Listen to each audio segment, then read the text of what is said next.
The unassuming woman in worn jeans and a faded cardigan silenced the room of elite mechanics as she identified the impossible problem plaguing the million-dollar race car in just a few seconds. How could a kindergarten teacher who'd been laughed out of every prestigious auto shop in the city possess the mechanical genius that had stumped the country's most celebrated automotive experts?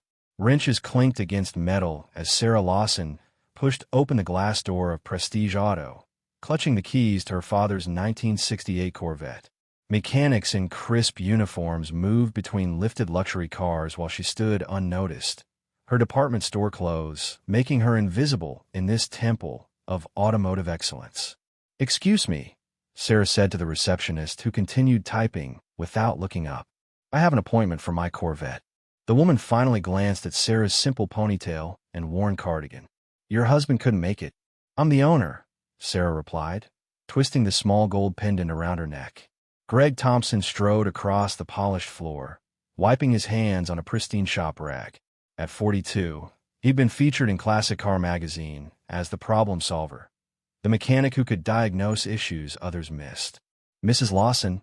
he asked, looking past her toward the door. "Miss," Sarah corrected gently. "And I'm the owner." Greg smiled dimmed. "Right. And what's the problem that stumped everyone else?"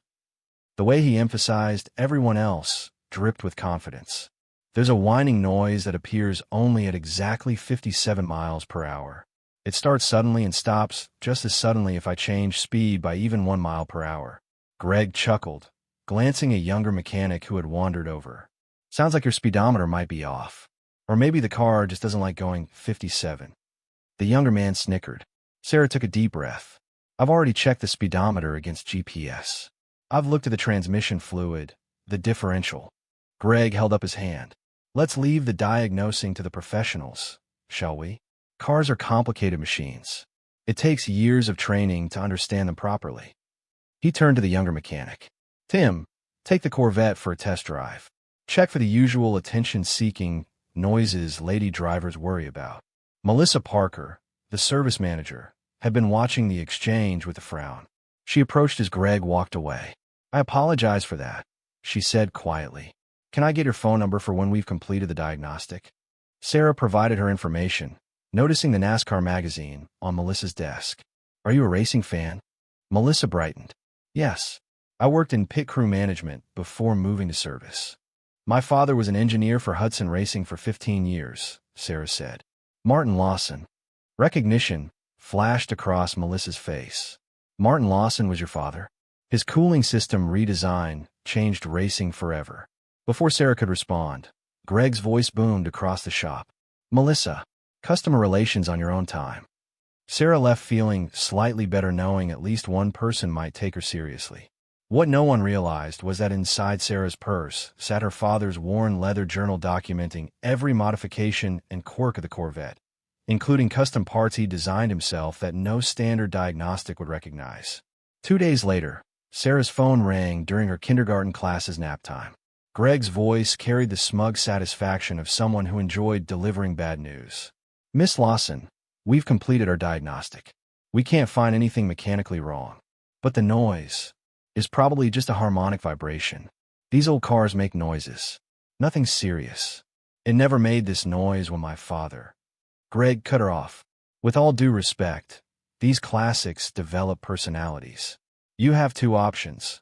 Leave it for another week of specialized testing, which will be expensive, or accept that vintage vehicles sometimes make unexplainable sounds." Sarah gripped the phone tighter. "How expensive?"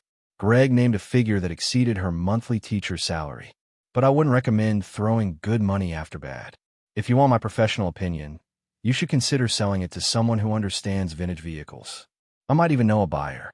"I'll pick it up tomorrow," Sarah said finally. Neither of them knew that this conversation would set in motion events that would shake the foundations of Prestige Auto and the entire automotive community in Westfield. Golden afternoon light bounced off the Corvette's polished hood as Sarah drove it out of Prestige Auto service bay. The reception area was packed with customers, mostly men in expensive suits examining engine parts on display like museum pieces.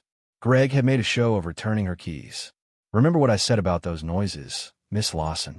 Nothing to worry about, just vintage car quirks. Call us if you decide to sell." Only Melissa had seemed genuinely apologetic, slipping a business card into Sarah's hand with her personal cell number scribbled on the back. Driving home with the windows down, Sarah waited until she hit 57 miles per hour. The whine started instantly, a high-pitched sound from beneath the center console. It wasn't loud enough to be dangerous, but to someone who loved this car, it was like hearing a loved one in pain. Inside her house, Sarah spread her father's journal across the kitchen table. Martin Lawson had documented everything about the Corvette in meticulous detail. 3 cups of coffee later, she found what she was looking for, an entry describing a harmonic resonance at highway speeds that Martin had traced to a custom transmission component he'd designed himself. For the first time in a year, Sarah unlocked her father's workshop.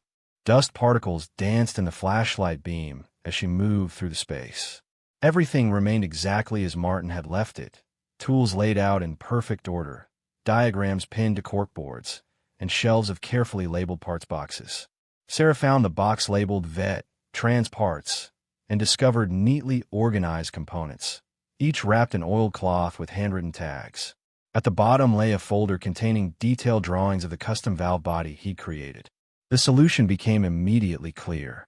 Martin had modified a standard valve body, but his notes indicated a slight miscalculation in the resonance characteristics. He'd created a revised design, but never implemented it before his death. One step at a time, she whispered, hearing her father's voice in her head. By dawn, Sarah had disassembled the transmission. 3 days later, working between school hours and late into the nights, she had reassembled everything with a modified valve body. The real test came when she took the Corvette onto the highway. Heart pounding, Sarah accelerated to 57 miles per hour and held her breath. Silence. The whine had disappeared completely. The phone call from Melissa Parker came unexpectedly the following day during Sarah's lunch break. I've been thinking about your Corvette. Greg was so dismissive, and I looked up your father after you left. Martin Lawson was a legend. Did you find a solution? Sarah hesitated before deciding to trust her. I fixed it myself. That's incredible, Melissa said. Listen, Prestige is hosting their annual classic car show this weekend. Greg uses it to showcase successful restorations and bring in new clients. She paused. He's been telling everyone about the unfixable Corvette as an example of why people shouldn't buy classics without expert guidance. He's using my car as an example. Yes, and Thomas Reynolds will be there, the racing team owner. He's looking for a new specialty mechanic for his vintage collection. Greg's been campaigning for the job for months. And you think I should show up?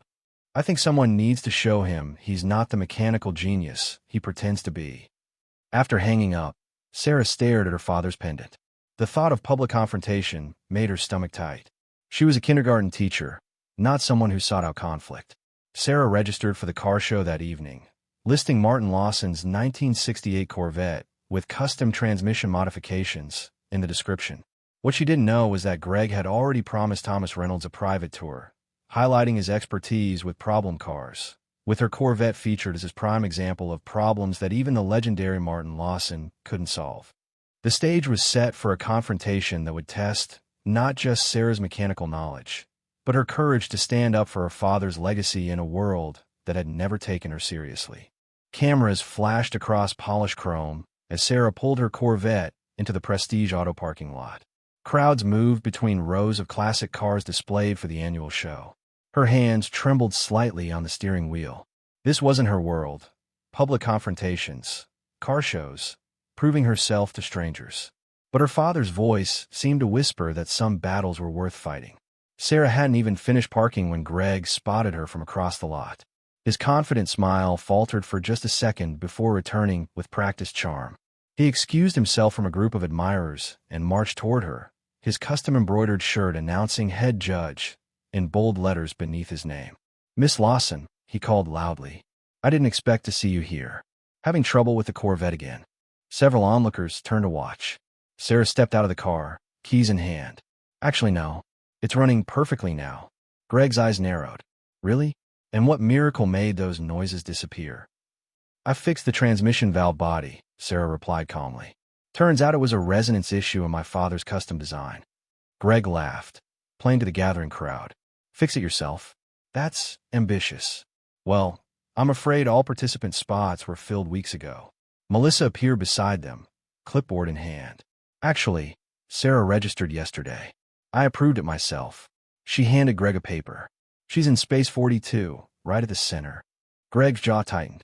Fine, but judging starts in 30 minutes. The car needs to be in position now. As Sarah drove to her designated spot, she noticed a tall, distinguished man watching her car with unusual interest. Thomas Reynolds wore no name tag. He didn't need one. Everyone in racing circles knew the owner of Reynolds Racing. While positioning her car, Sarah overheard Greg nearby, speaking loudly to a group that included Reynolds. Perfect example of why amateurs shouldn't mess with classics. That Corvette came in making terrible noises. Custom transmission that not even my team could salvage. Some cars it is too far gone.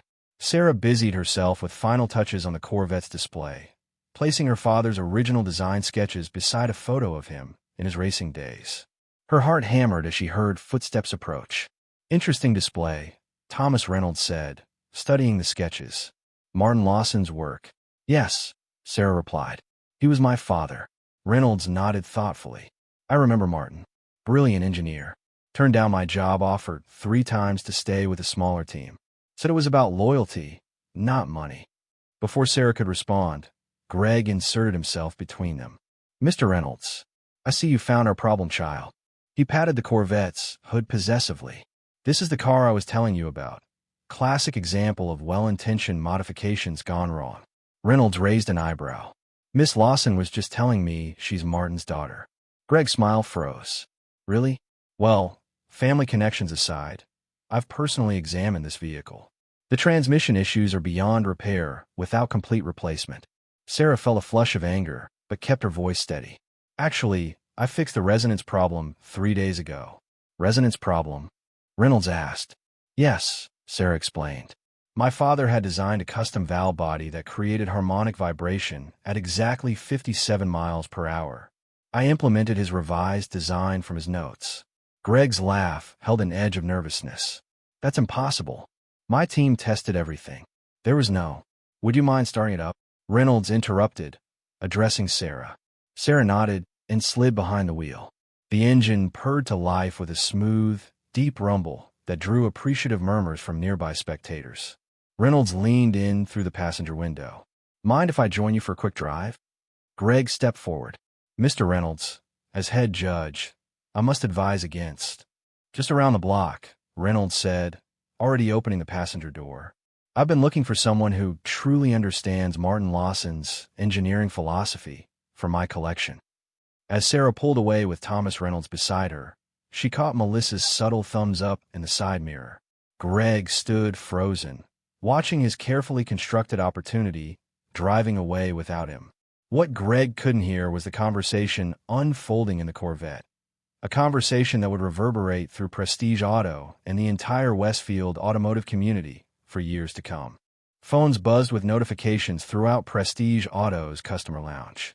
Video clips of yesterday's car show confrontation spread across social media, most focusing on Greg Thompson's stunned expression as Sarah's Corvette, the same car he declared unfixable, won best in class for American classics. How did you do it? Asked the third customer of the day who'd brought in a problematic classic car, specifically requesting Sarah Lawson. They said it was impossible to fix. Sarah glanced at the small office with her name freshly painted on the door. Specialty Classics Consultant, still hardly believing Thomas Reynolds' offer after their test drive. Not just employment, but a partnership handling his vintage collection and client referrals. Let me take a look, Sarah replied, accepting the keys. Greg appeared in the doorway, his former swagger diminished. Frank Wilson, the shop owner, had made it clear, work with Sarah or work elsewhere.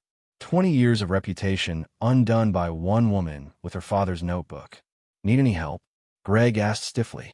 Sarah could have enjoyed his discomfort, could have dismissed him as he had dismissed her. Instead, she remembered her kindergartners and their daily lesson about being kind, even when others weren't. Actually, yes. This seems like one of those tricky Jaguar electrical systems you mentioned last week. Surprise flickered across Greg's face, followed by something resembling respect. He moved beside her, careful to maintain professional distance. The trick with these is checking the ground connections first, he offered. Sarah nodded. That's what I was thinking. Working together, they diagnosed the problem in half the expected time. Afterward, Greg lingered awkwardly by the toolbox. "I've been in this business 20 years, he said finally. "Nobody's ever made me look that wrong before." Sarah carefully wiped her hands. "I didn't come to the show to embarrass you. But I deserved it," Greg admitted. "I wasn't just wrong about the car. I was wrong about you." He hesitated. "How did you know to check the valve body? Most mechanics wouldn't even consider that." Sarah pulled her father's journal from her work bag. "I had help." Greg's eyes widened as he recognized Martin Lawson's distinctive handwriting. "This is gold. Decades of problem-solving from one of racing's best minds." "It's more than that," Sarah said. "It's his voice when I need it most." A customer appeared at the garage door, Thomas Reynolds, surprisingly without appointment. He carried an unusual metal part wrapped in cloth. "Sarah, sorry to interrupt, but I need your expertise on something from the McLaren." Greg stepped back, assuming he was being dismissed, but Reynolds addressed him directly. "You're Thompson, right? The diagnostic specialist? I'd like your input too. Sarah tells me you have an ear for identifying unusual engine sounds." The surprise on Greg's face mirrored what Sarah had felt during their first meeting, being unexpectedly valued for expertise after being dismissed.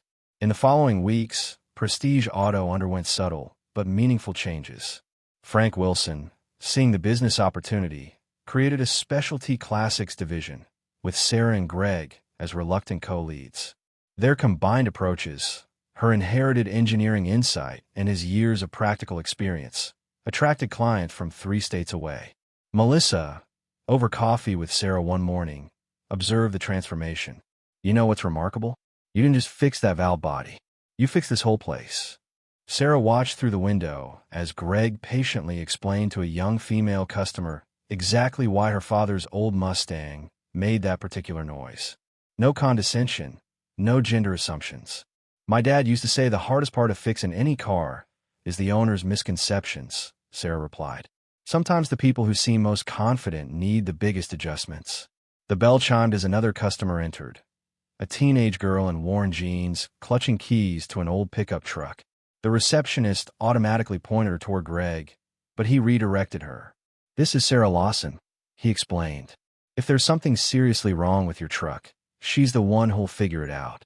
Best engineer in the state." Sarah extended her hand to the girl, recognizing her own past reflection in those uncertain eyes. The simple woman once ignored by expert mechanics hadn't just fixed an impossible problem. She'd created space for others like her to be seen, heard, and respected in a world that had been designed to overlook them. What she couldn't yet know was that the lessons learned at Prestige Auto were only the beginning of a journey that would eventually reshape the entire classic car restoration industry, with a kindergarten teacher at its unlikely helm. Lightning cracked across the sky as Sarah stepped to the podium marked "Women in Automotive Symposium." 600 faces looked back at her, mechanics, engineers, shop owners, and students from across the country. Just 6 months earlier, she'd been teaching finger painting to 5-year-olds. Now industry publications called her the accidental revolutionary, reshaping car restoration culture. 247, Sarah began, holding up a thick folder as another lightning bolt illuminated the convention center windows. "That's how many emails I've received from women sharing stories of being dismissed by mechanics who assumed they couldn't possibly understand their own vehicles." Television cameras tracked her movement across the stage as Sarah described how Prestige Auto's Specialty Classics division had evolved into a training program with women comprising 60% of their apprentices. Their success with unfixable classics had earned them a 3-month waiting list for appointments. In the front row, Melissa Parker, now operations director, smiled encouragingly beside several of Sarah's former kindergarten students who'd begged their parents to attend. Thomas Reynolds stood against the back wall, arms crossed with quiet pride. But someone was missing. Greg Thompson hadn't been seen since resigning from Prestige 3 weeks ago after increasingly heated disagreements with Frank Wilson about the shop's new direction. "The problem was never just with my car," Sarah continued, making eye contact with a young woman furiously taking notes. "It was the assumptions made about who belongs in automotive spaces and whose knowledge counts." After her standing ovation, Sarah retreated backstage where a line formed for her to sign copies of her new book, The Problem Solver's Handbook. Each person shared a story similar to her own, being underestimated, dismissed, or charged extra for basic services because they didn't fit the expected profile of someone who understood cars. As the line dwindled, a volunteer rushed up, whispering urgently in her ear. "Vernon Wallace is here with his lawyers. He's demanding to speak with you." Sarah's stomach tightened. Wallace owned 5 dealerships and presided over the State Automotive Association. He'd publicly questioned her credentials last week, suggesting in trade publications that her success came from feminine charm rather than genuine technical knowledge. "Send him to the green room," Sarah replied. "I'll meet him there after the last signing." 20 minutes later, Sarah entered the private room to find Wallace, tall, silver-haired, with the practiced smile of someone who closed million-dollar deals weekly. 3 men in expensive suits flanked him like bodyguards. "Miss Lawson," Wallace called loudly, though they were the only people present. "Quite the fan club you've gathered. My technical team has reviewed your famous valve body repair." His tone made famous sound like an insult. "They have some questions about your methodology, if you don't mind a little professional scrutiny." Sarah recognized the trap immediately. Technical questioning designed to expose gaps in her knowledge. She had faced similar tactics from competitors trying to prove she was just Martin Lawson's daughter, rather than a legitimate expert in her own right. "I'm always happy to discuss technical details," Sarah replied calmly. "But first, I believe you have something that belongs to me." Wallace's smile faltered slightly. "Excuse me." "The 1972 Dodge Charger you're restoring. License plate TRL 329. Sarah watched recognition flash across his face. "My father's experimental project car, sold by mistake after his death by a confused family friend. I recognized it from the photos in your dealership advertisement." Color drained from Wallace's face. The car was his centerpiece acquisition, advertised as having unknown but significant racing history. The men with him exchanged uncomfortable glances. "That car was purchased legally through an estate sale," Wallace stated, recovering quickly. "I don't dispute that," Sarah said evenly. "But it contains my father's experimental fuel injection system. His research notebooks on it are missing several crucial pages. The pages, I believe, are still in the glove compartment." The gathered lawyers had grown silent, sensing conflict beyond their understanding. Wallace's expression hardened. "You have no proof of these claims." "Actually, she does." Greg Thompson stepped through the side door, his former cockiness replaced by quiet determination. He approached carrying a tablet, displaying technical drawings. "This is Martin Lawson's micro-stamping pattern," Greg explained, turning the screen toward Wallace. "Every component he designed carried it, invisible unless you know exactly where to look. I've documented identical stamps on parts in the Charger's fuel system." Wallace stared at Greg with genuine shock. "Thompson, what the hell are you doing here? We had an agreement." Pieces suddenly connected in Sarah's mind. Greg's resignation, Wallace's technical ambush, the missing research pages. Greg's next words confirmed her suspicions. "Sarah asked me to verify her claims privately after spotting the car in your showroom," Greg lied smoothly. "I've spent 3 weeks examining the components, comparing them to her father's known work. It's unmistakable. The system in that car is Martin Lawson's unreleased design." Sarah kept her expression neutral, though her mind raced. Greg wasn't being honest. She had never asked him to investigate Wallace. So why was he helping her now?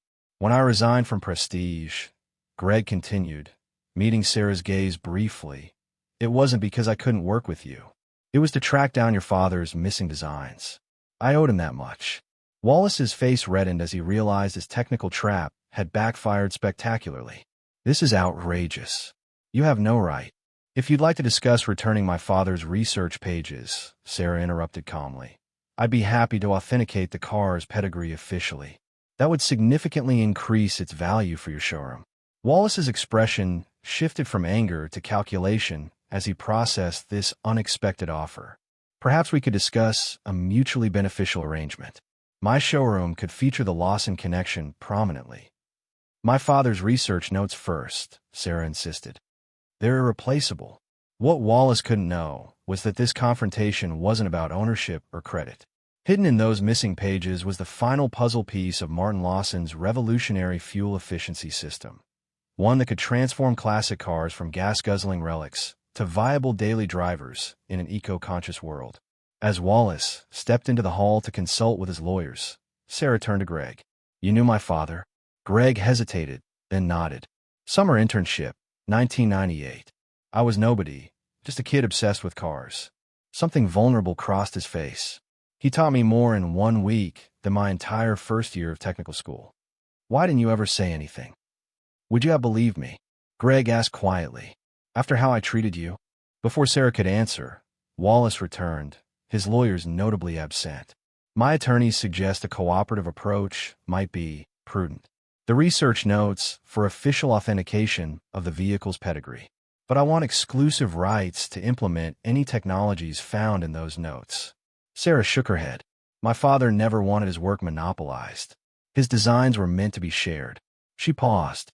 "But I could offer you first implementation if you agree to sponsor 10 scholarships for women entering automotive training programs." The expression that crossed Wallace's face, surprise, calculation, and grudging respect, marked the beginning of a negotiation that would extend far beyond a single car or missing notebook pages.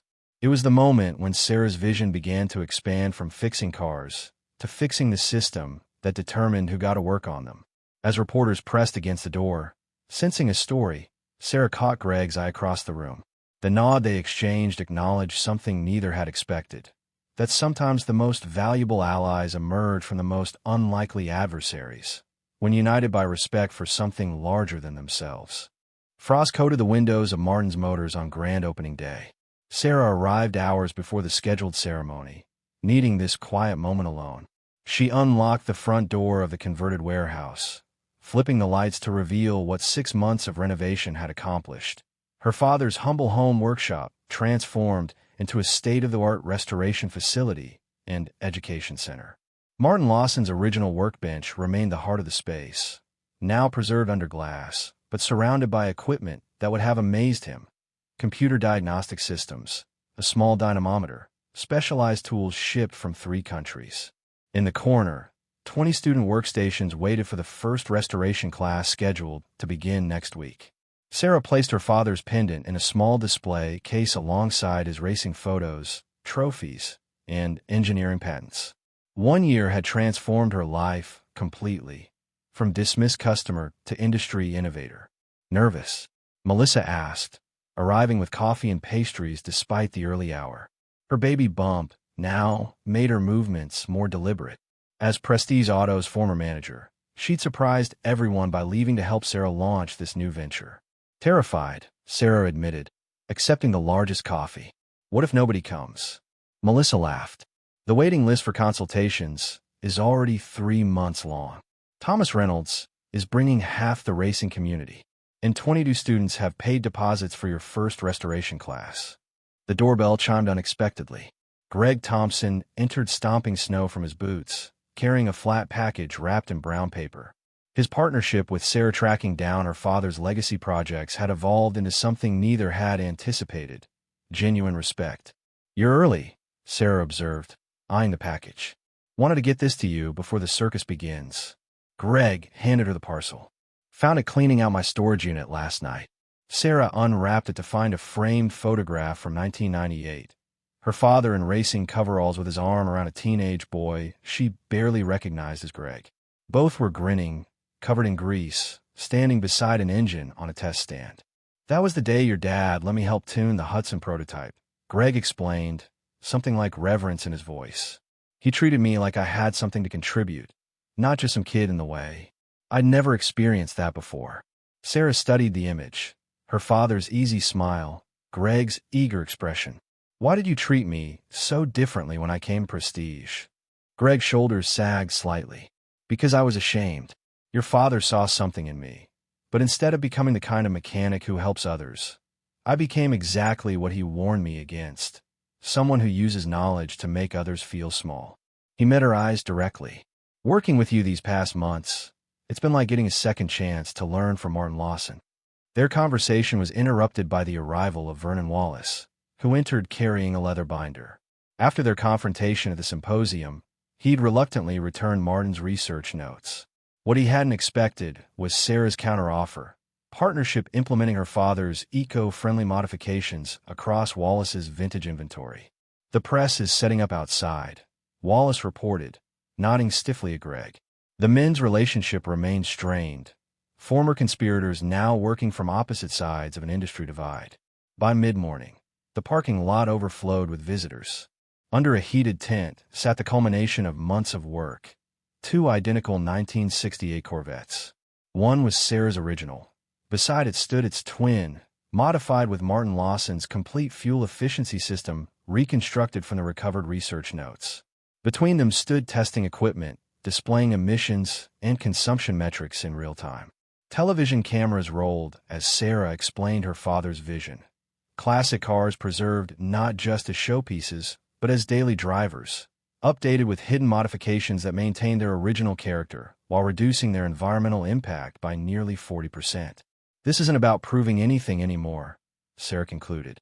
It's about honoring our automotive heritage while embracing a sustainable future. As the demonstration began and the metrics displayed the remarkable improvement, Sarah noticed a disturbance at the back of the crowd. A young woman in worn jeans argued with security, clutching a folder of papers. "Please, I just need 5 minutes," the woman insisted. "I drove all night to get here." Sarah signaled security to let her through. The young woman approached nervously, her expression a mixture of determination and doubt that Sarah recognized immediately. "Ms. Lawson, I'm Rachel Wilson." She twisted a bracelet on her wrist. "My dad owned Wilson's European Auto before he passed away last year. I grew up helping him, but our customers keep leaving now that he's gone. They don't believe a 23-year-old woman can handle their cars." Understanding dawned on Sarah's face as Rachel continued, showing photos of meticulous electrical work on her phone. "I saw your speech online about being underestimated," Rachel explained.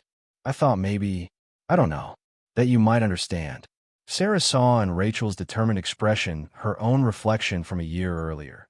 Someone fighting to be taken seriously in a world that had already decided her limitations. "What's your specialty?" Sarah asked. "Electrical systems and European classics. Dad trained me since I was 12. Greg had wandered over, examining the photos with professional interest. "These harness modifications are excellent," he said, his tone genuinely impressed. "We've been looking for someone with European electrical experience for our restoration team." His voice held none of the condescension he'd once shown Sarah. "Any chance you'd be interested in interviewing?" Rachel's eyes widened. "Seriously? I mean, yes." As they discussed details, Sarah stepped back, catching Melissa's knowing smile across the crowd. They both recognized what was happening, the cycle continuing, another person getting the chance that Sarah had once fought so hard for. Later that evening, after the crowds departed and the press packed up their cameras, Sarah sat alone at her father's workbench. She opened his journal to a page he'd written just months before his death. "The greatest machine we can build is opportunity," he'd written in his precise engineer's hand. "And the finest tool is confidence given to those who've been told they don't belong." Sarah ran her fingers over his handwriting, feeling not just his legacy, but her own taking shape alongside it. The kindergarten teacher once dismissed by expert mechanics hadn't just fixed an impossible problem. She'd begun fixing an entire industry's perspective, one valve body, one apprentice, one mind at a time. Outside her window, twin Corvettes sat gleaming under newly installed security lights, identical on the outside, but fundamentally different within.